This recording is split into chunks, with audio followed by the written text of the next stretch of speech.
Slovenský unikát sa nachádza v kráľovskom meste Skalica. Je ním pivný výčap, ktorý môžu obsluhovať sami zákazníci. V pohostinstve výčap vybudovali podľa tradície z histórie, no mechanizmus je riadený počítačom s najmodernejšími prvkami.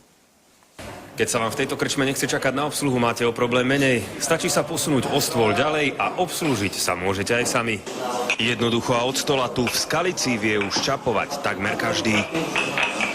Dobrá zábava, ne? Koľko potrebujem, toľko si natočím, stačí mi polka, ja celé nevypijem, tak si zaždám polku a... Ak si minete kredit, tak sa vám to vypne a víte, že už máte dom. Samovýčap si tak vraj doma pochvaľujú aj manželky, no svoje výhody má aj pre čašníkov. Každý vypije 5-7 pív, tak je to lepšie, když si načepuje každý sám. Dopredu ide pivo, dozadu je pieno.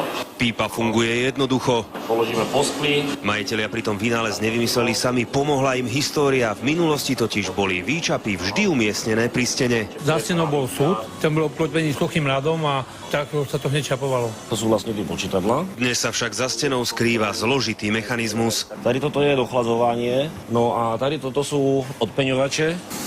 Možno jedinou nevýhodou samovýčapu je tento displej. To, koľko ste prepili, máte stále na očiach a výšku záverečného účtu nemôžete zvaliť na chybu čašníka.